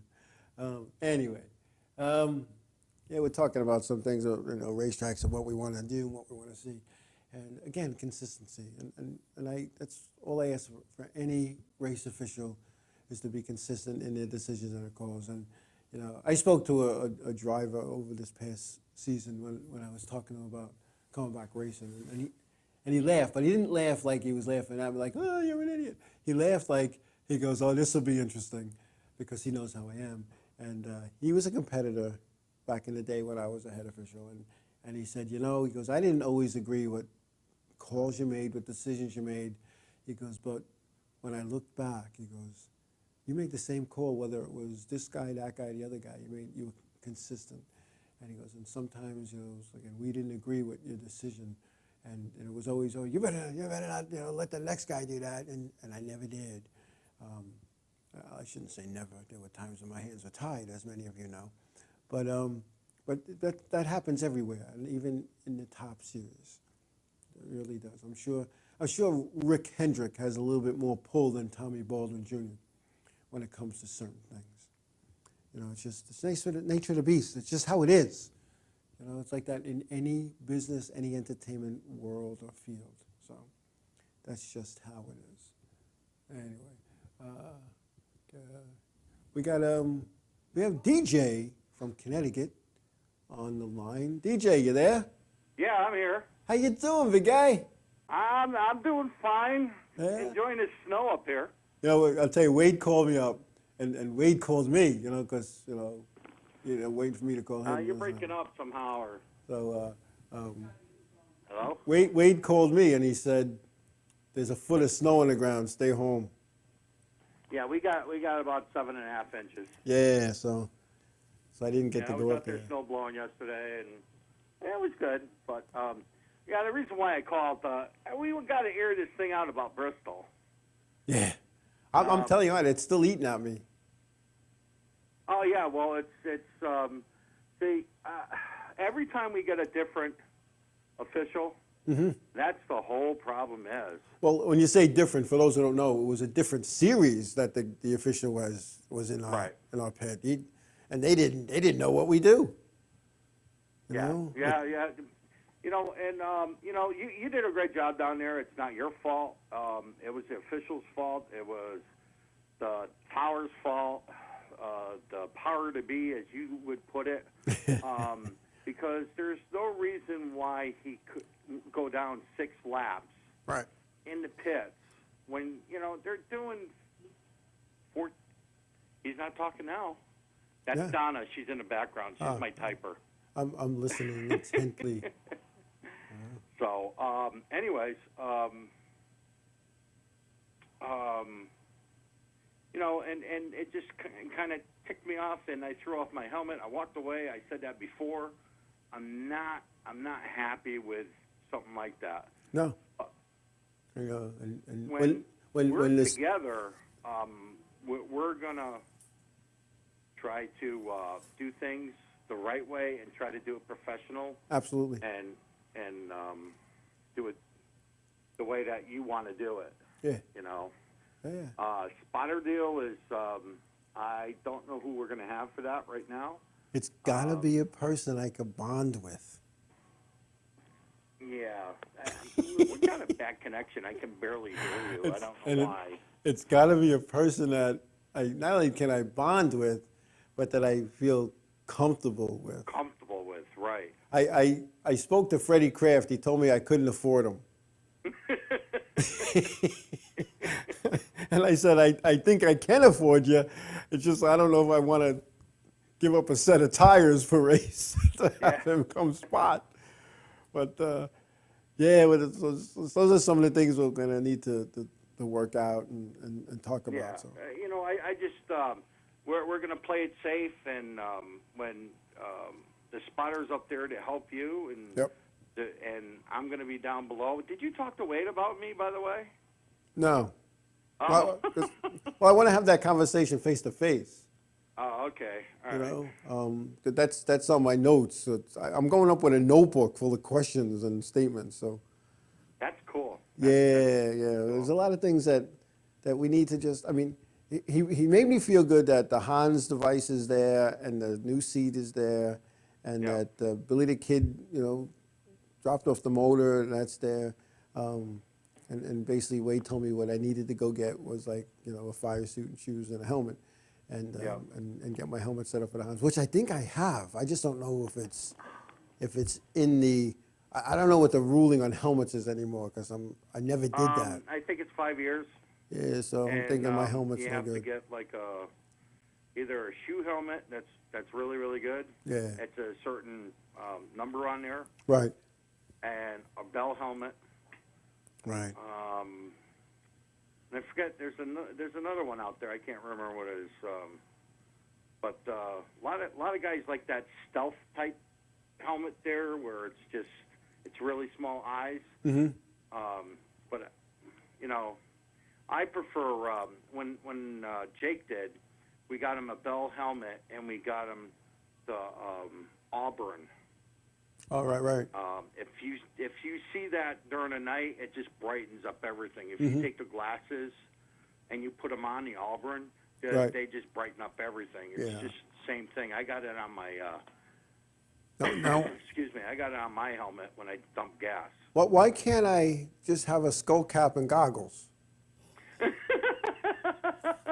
I mean, I don't know if I want to be enclosed in that full phenomenal kid. I haven't seen one of those in a long time. No, this is true. That's what made me laugh. But I'm sorry, but now a lot of people don't realize that Wade Cole, who people kind of don't look at as one of the top running guys, he's going to be showing up at many of these races with 3 race cars. 3 race cars. That question I did not catch because we got a bad connection somehow. I mean, he's going to have the 33, the 38, and the 83. Yep. That's 3 race cars. That's incredible coming from a team that people kind of, I don't want to say look down upon, but say we're the low buck guys. Yeah. We have 3 race cars we're bringing every week. I'm thinking that's a future owner of the year trophy at the end. Yeah, it'd be really good if we can get all 3 of them in a race. I think we're all going to get in a race one way or the other. Yeah. Because I think the car count's going to be down this year. You're going to lose a lot of different teams this year. That's pretty good. So, and I still don't know about the 4 team. They haven't said anything about the 4. Do you know anything about the 4 team? Nothing about the 4 team. I know the 79 team is talking to a certain driver from New York about driving for them. I reached out to David Hill, the owner of the 79, to put a word in for this individual who I've known most of my racing life, and I think would be a good fit. I don't want to say who it is, but I know this guy forever, and I think he's won in everything he's driven, and I don't mean won races; he's won championships. So I think it'll be a good fit. Hopefully, they could work out the financial deal. Because not everybody has the same deal I have. That's basically, And you would wonder why a guy like me has a deal like that. But that's okay. I'm not questioning it. A lot of other people are. But it's funny, and I've said this when I first got involved with you guys, and I don't mean from the official standpoint, because a lot of people treat you differently when you take the official shirt off and you put like a regular collared shirt on. When I made that transition, it was like I've been with you guys forever. And I remember. It's like, it's pretty cool that I got to know you. I mean, great person. And you guys, you wouldn't let me eat cream donuts because you knew it was going to mess up my blood sugar. So, you guys were like family. It was really cool. We had fun. We really had fun. And it is. Already? And like somebody in the chat room said, we got a good fit here because we're doing this for the same thing. We're just doing this to have a good time. I'm not looking to become a Sprint Cup driver or a Nation Cup guy. I'm looking to go have a good time, and I have a good time with you guys. It's all good. So I don't know. Yeah. Oh yeah. So do you? Are you on your house phone or your cell phone? I'm on my house phone. Maybe I should go to my cell phone. Man, probably get better reception. You're clicking in and out. I really can't hear you. Sometimes it goes in, sometimes it goes out. Well, it's going to be like when you're my crew chief and you're going to tell me to come pit. What? What? I can't hear you. What? Yeah, you got to pit now. What? We're having ice cream. We're having ice cream. Yeah. Yeah, Brian Chu just dropped off corn. We can't go. Yeah. That was pretty funny, and Wade was not happy about that when he came in to pit when McDonald came in. He wanted some corn. Yeah. And he parked right in the stall, and I'm like, no, go. And he's like, he moves over, and then Wade comes in, and he goes, what the heck was that? Nothing. Run stall. But yeah, we should have a pretty good time this year. Yeah. Even if you do, I don't know, 4 races, that'd be really good because the following year, that would be even better for you. Yeah. Well, we're looking at 8. Right now. I have sponsorship for 4, and there's no doubt in my mind. That we're working on the other 4 races, and hopefully we can make that happen. And I'm sure we can. And the fact that there's a month between races even is a bigger help. So. I just wish they'd let me run Thompson. Yeah, so are you going to go to Thompson's open practice there? Well, I was told by my car owner that not only am I going to the open practice at Thompson, but I'm also to notify NASCAR to tell them I'm going to be there so that they could make an evaluation. Yeah. Well, the other, not to override you or anything else like that, because I can't really hear you when you stop. The other thing is to get the car checked out. Right. So when you do go to the races, you all they do is look at the tags and you're all done. You know that. Yeah. Hopefully we can make that happen. That's the other thing that we do, and it's a great day. I went there twice, and have it was you? really, really a good day that we did this stuff. Yeah. So. But I'm going to let you go, and all right. I'm still really, I kind of like hold a grudge at Bristol. Well, we were never able to voice our opinion to the powers that be because we were asked not to. So. Right. And I respect that. Like you said, it's over, it's done. We can't change the outcome. But it was kind of frustrating that to be told that to park it because you're too slow, and we weren't even on the racetrack.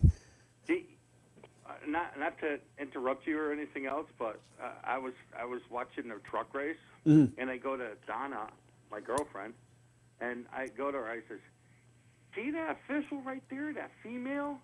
That's the one." That's the one. And she goes, "Really? They got females in there?" I said, "Oh yeah." Oh yeah. Right. Anyway. But the well, plan is I'll be up at Wade's this Saturday, so barring any more snow. And I got to touch base with him Wednesday, Thursday, just to confirm up. But yeah. I asked if he wanted to wait till after the holidays, and he said no. Let's get it together. So. Well, I do know one thing that I'm working again this Saturday. So. Okay. I just know job comes first. You can't get there from Long Island. That's the only thing. Yeah. But we'll figure it out. We'll take the ride up and just shoot it up. But I guess it's supposed to be nice. So. It's supposed to be, but our snow here on Long Island wasn't supposed to start till late afternoon, and I woke up to it. So these guys don't know what they're doing. That's why I don't need a weather person, because the weather people are always wrong. So. Yeah. Well, it's going to snow tomorrow. Let's put it that way. That's what they say. Hopefully. My bones feel it. Hopefully, the snow's gone by the time I head up there. All right, let me let you go. So, all right, DJ, great talking to you. Yeah, DJ, I wish we could have better connection, but I'm sorry. I apologize. That's all right. For those who know, the DJ is right now is penciled in to be my crew chief. We'll see how that goes. because we'll see what happens. And I'll tell you what, I'm looking forward to it. I really am. Okay. All right, DJ, say hello to Donna. I'm sure she heard me. I will. And I'll catch talk to you you later. later then. All right. All right. Yeah, there's WJ, there was snow on the, yeah, see, it snowed. That's how you know. That's how you know. It's all good. And we're going to take our last break before we wrap up, and then and we'll be back to wrap this up.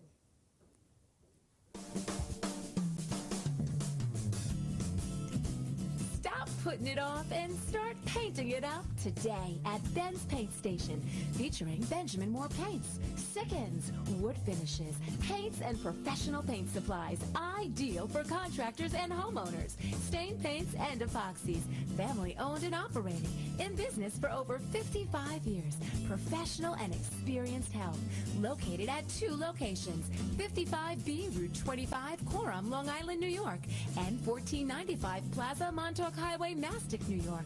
Call them at 775-7435 and 775-8135. Ben's Paint Station, featuring Benjamin Moore Paints. Log on to the Radio Advertisers page today. InRadio.com. East End Screen Printing and Embroidery. Shirts for as low as $3 with print.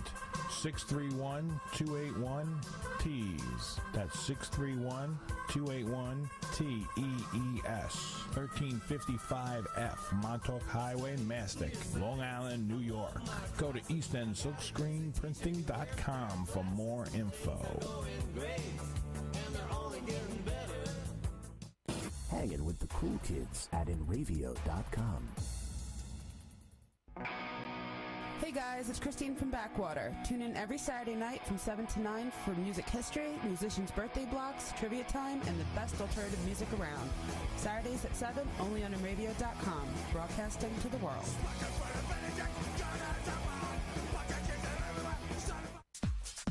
Sud City Car Wash, Montauk Highway in Mastic, Long Island, New York.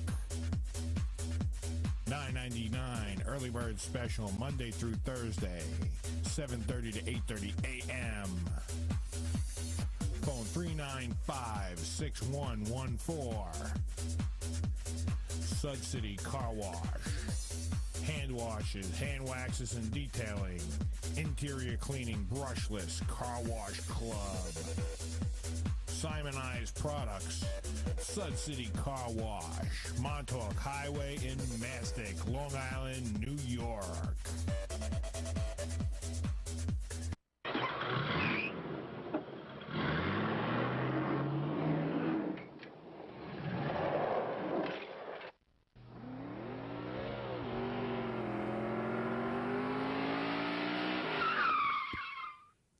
Hey, we're back.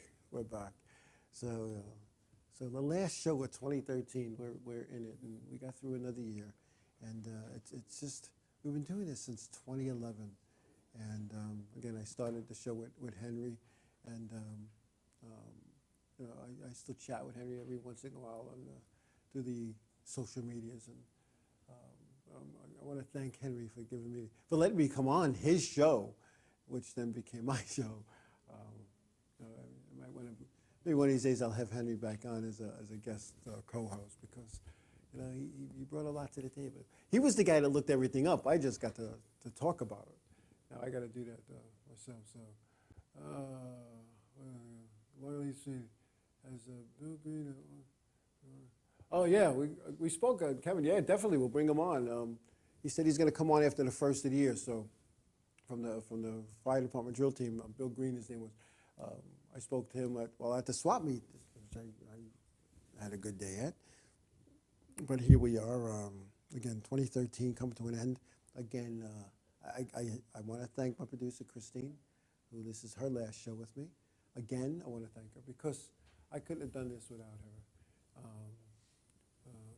Yeah, well, I do need the Monday after Christmas off because I just need some time. I have vacation time coming from InRadio, and if you don't use it, you lose it, you know. And if you don't use it, you lose it. And so I got to use it. So You know, I used up all my personal days, but I have vacation time left though. Because, you know, there's no sick days here, but there's personal time vacation. And like when I go to Daytona and I miss 2 shows. But if I go this year, so I'm still up in the air about whether I go or not. I'm going to try, because I'm not working. See, last year we were prepared to do a remote show from Daytona, but I ended up stuck in tech till after 8 o'clock, and the show started at 7. And we're going to go on at 9, and I mean 8 and do 8 to 9. But we just, by the time I got out of tech, it was like almost 8:30, so it didn't pay to do that. But if I'm not in Daytona, we'll have a show that Monday after the Daytona 500. If I'm in Daytona, I will do the show from Daytona Beach. So it should be fun. It should be interesting. Anyway. We got about 3 or so minutes left to go. Again, I want to thank a lot of people for 2013. I want to thank Chuck and Bonnie Schultz, who are in radio, who put this together and gave me the opportunity to do this for 2013 and 2012 and 2011. And wish them a happy holiday. And Christine again, thank her.